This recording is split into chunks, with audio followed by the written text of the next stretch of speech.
O deputado federal Marcel Van Hatten, em pronunciamento pelas redes sociais, comentou a decisão do ministro Alexandre de Moraes, do Supremo Tribunal Federal, que mandou bloquear a rede social Rumble no Brasil. O deputado lembrou que a empresa Rumble, juntamente com o grupo do presidente Trump, processou o ministro Alexandre de Moraes nos Estados Unidos e, poucas horas depois, o ministro decidiu bloquear a rede social com argumentos pífios. O deputado apontou: parece que a sanha autoritária de Alexandre de Moraes, em vez de diminuir, em virtude justamente da pressão internacional, está sendo redobrada, e isso não termina bem.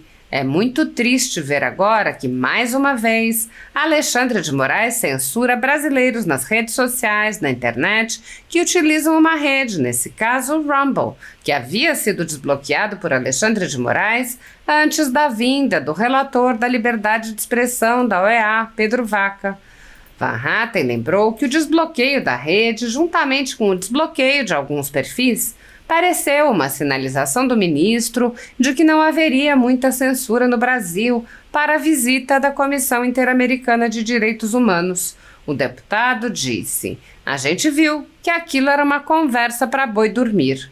Ele apontou que, após as notícias de que o Rumble está processando Moraes, o ministro bloqueou a rede e deletou sua conta no X, antigo Twitter. Van Hatten disse: "Como eu disse, esse tipo de escalada não costuma terminar bem. Nós estamos numa situação muito tensa."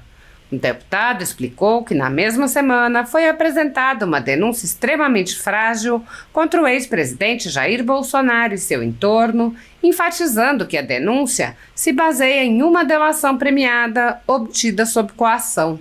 Van Hatten prosseguiu: "Vocês estão acompanhando esse momento também de profunda crise do governo brasileiro, de confiança das pessoas, insegurança, altíssima criminalidade, como na Venezuela com o governo do Maduro." Van Hatten conclamou: "A gente está junto com toda a oposição, trabalhando firme, não só para levar para fora do país as denúncias que precisam ser levadas quando a gente está em missões internacionais, mas também no Brasil, batalhando na Câmara dos Deputados, junto com os nossos senadores, oposição no Senado e junto com vocês que nos acompanham, para que o povo vá à rua no dia 16 de março. A censura, que vem se intensificando no Brasil, atingiu unicamente conservadores e já causou o fechamento de alguns veículos de imprensa. Mas a perseguição não se limita à censura e inclui muitas outras medidas, inclusive prisões políticas, devassas, buscas e apreensões, assédio de reputações, entre outras. Grupos monopolísticos e cartéis que se associam com o intuito de barrar informações contrárias ou inconvenientes atuam em conluio com a finalidade de aniquilar qualquer mídia independente, eliminando o contraditório e a possibilidade de um debate público amplo, honesto, abrangendo todos os feixes e singularidades dos mais diversos espectros políticos, controlando as informações. O cartel midiático brasileiro tenta excluir do debate e, em última instância, da vida pública, os conservadores e os veículos que dão voz a essas pessoas. A Folha Política tem sua receita confiscada por uma canetada do ministro Luiz Felipe Salomão, ex-corregedor do TSE, com o aplauso e o respaldo dos ministros Luiz Roberto Barroso, Alexandre de Moraes e Edson Fachin. Toda a renda de mais de 20 meses do nosso trabalho está sendo retida sem justificativa jurídica. Anteriormente, a Folha Política teve sua sede invadida e todos os seus equipamentos apreendidos a mando do ministro Alexandre de Moraes em inquérito que foi arquivado por falta de indícios de crime. Mesmo assim, a equipe continuou trabalhando como sempre, de domingo a domingo, dia ou noite, para trazer informação sobre os três poderes e romper a espiral do silêncio imposta pela velha imprensa, levando informação de qualidade igualdade para todos os cidadãos e defendendo os valores, as pessoas e os fatos excluídos pelo mainstream, como o conservadorismo e as propostas de cidadãos e políticos de direita. Se você apoia o trabalho da Folha Política e pode ajudar a evitar que o jornal seja fechado, pela ausência de recursos para manter sua estrutura, cumprir seus compromissos financeiros e pagar seus colaboradores, doe qualquer valor à empresa Raposo Fernandes por meio do Pix, cujo QR Code está visível na tela, ou por meio do código ajude@folhapolitica.org. Caso não utilize Pix, há a opção de transferência bancária para a conta da empresa Raposo Fernandes, disponível na descrição deste vídeo e no comentário fixado no topo. A Folha Política atua quebrando barreiras do monopólio da informação há mais de 10 anos e, com sua ajuda, poderá se manter firme e continuar a exercer o seu trabalho. Pix ajude@folhapolitica.org. Assista. Pessoal, parece que a sanha autoritária de Alexandre de Moraes, em vez de diminuir em virtude justamente da pressão internacional, está sendo redobrada. Isso não termina bem. É muito triste ver agora que, mais uma vez, Alexandre de Moraes censura brasileiros nas redes sociais, na internet, que utilizam uma rede, nesse caso o Rumble.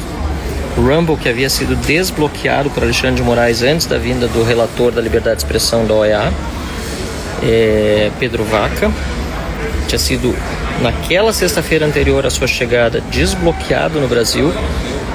Justamente tinha sido uma espécie de sinal de que não havia censura. Vocês lembram aquela conversinha depois no Supremo, né, dos ministros, para dizer para o relator que só 120 perfis, né, foram bloqueados no Brasil, que já era um absurdo. Se tiver um perfil ou uma pessoa censurada já é tirania.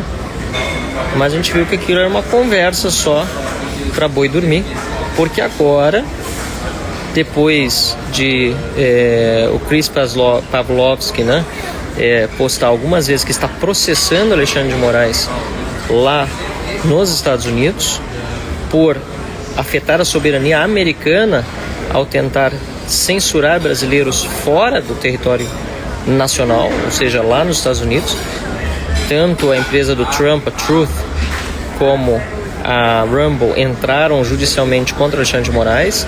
O Chris da Rumble fez então 2 tweets dizendo para Alexandre que não tinha medo dele, que iam se ver nas cortes e assim por diante, e que lutaria até o fim pela liberdade de expressão. E agora que a gente viu, depois de Alexandre de Moraes sair do X, ele deletou a sua conta no antigo Twitter, ele decidiu também bloquear o Rumble, né? Como eu disse, esse tipo de escalada não costuma terminar bem. Nós estamos já numa situação muito tensa, uma denúncia política feita contra Jair Bolsonaro e várias outras pessoas sem nenhuma substância mesmo, né, fática, enfim, aliás, sem devido processo, com todas as ameaças feitas, inclusive ao delator, que não comprovou as coisas que disse com fatos também, muitas coisas inventadas, enfim,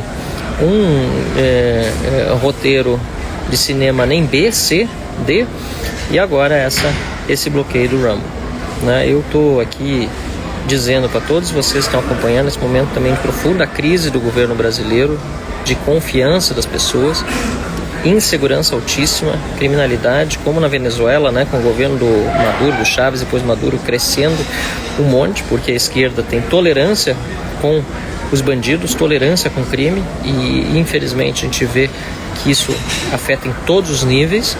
E além disso, inflação, né, subindo, preços dos alimentos já altíssimos, e além disso o agro, e eu quero deixar essa parte da live aqui também, o agro sofrendo com a falta de financiamento depois de ter sido anunciado o maior plano safra da história, né? Toda uma conversa.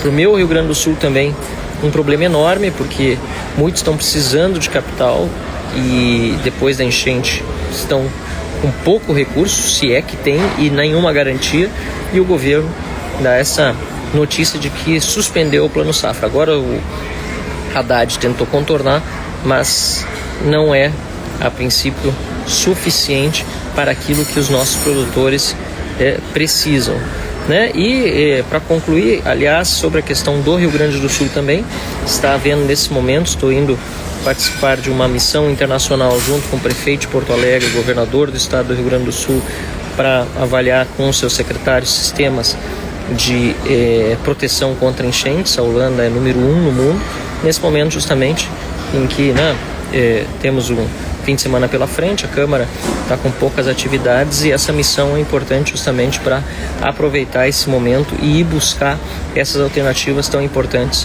num dos países que é líder no mundo. Tive a oportunidade de trabalhar também no governo holandês, como você sabe, né? Eu tenho origens na Holanda, estudei lá e por isso mesmo tenho condições de avaliar junto com quem está lá as melhores alternativas para o Brasil. Então é isso, pessoal, estou nesse momento em seguida de novo embarcando, tenho feito mais lives de aeroporto do que de costume, mas também para dizer que a gente está junto com toda a oposição trabalhando firme, não só para levar para fora do país as denúncias que precisam ser levadas quando a gente está em missões internacionais, mas também no Brasil, batalhando na Câmara dos Deputados, junto com os nossos senadores de oposição no Senado da República e junto com vocês que nos acompanham, para que o povo vá à rua, né? E nós precisamos, como eu estou vendo aqui, né, alguém dizendo, parar o Brasil imediatamente. Então, no dia 16 de março,